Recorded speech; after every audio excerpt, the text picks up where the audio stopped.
जब भारत की सरकार, विदेश मंत्रालय और यहां तक कि दुनिया के सबसे बड़े सुपरस्टार शाहरुख खान तक की अपीलें नाकाम हो गई, तब एक बुजुर्ग मुफ्ती ने ऐसा कमाल कर दिखाया कि पूरी दुनिया हैरान रह गई।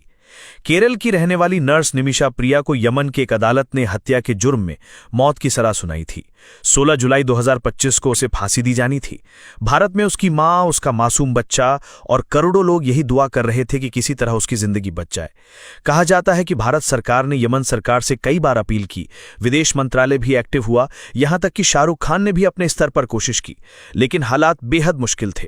यमन का कानून, उनका सामाजिक ढांचा और न्याय प्रणाली, सब कुछ इतना जटिल था कि कोई रास्ता नजर नहीं आ रहा था। और तभी सामने आए शेख अबू बकर अहमद, जिन्हें लोग कांथापुरम एपी अबू बकर मुसलियार के नाम से भी जानते हैं। 94 साल के इस बुजुर्ग मुफ्ती, जिनका ताल्लुक केरल के मलप्पुरम जिले से है, उन्हें भारत का ग्रैंड मुफ्ती माना जाता है।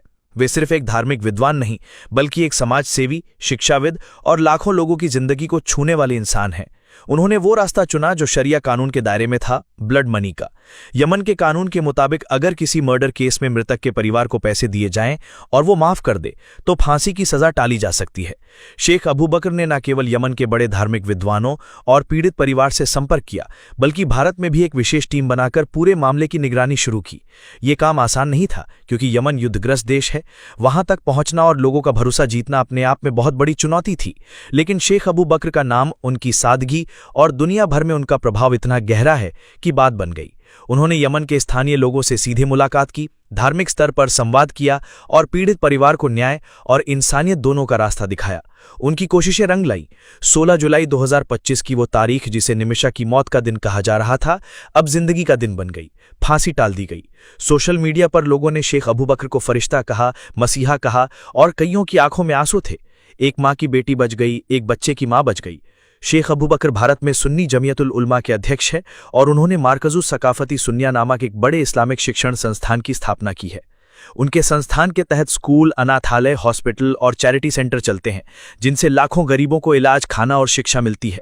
उनका प्रभाव सिर्फ भारत तक सीमित नहीं है। अरब देशों, अफ्रीका और खाड़ी देशों में भी उन्हें सम्मान की निगाह से देखा जाता है। उनकी सादगी, उनका ज्ञान और हर मजहब के प्रति सम्मान की भावना, यही उनकी सबसे बड़ी ताकत है। आज जब भारत की बेटी मौत के मुंह से लौट आई है, तो उसकी वजह ना कोई नेता है, ना कोई सेलिब्रिटी, बल्कि एक बुजुर्ग मुफ्ती, जिन्होंने अपनी पूरी जिंदगी इंसानियत के लिए वक्फ कर दी। तो सोचिए, ये सिर्फ एक इंसान की जान नहीं बची, ये उम्मीद बची है, इंसानियत जिंदा हुई है। और इसका श्रेय जाता है भारत के उस सच्चे फरिश्ते को, जिसे दुनिया शेख अबू बकर अहमद के नाम से जानती है।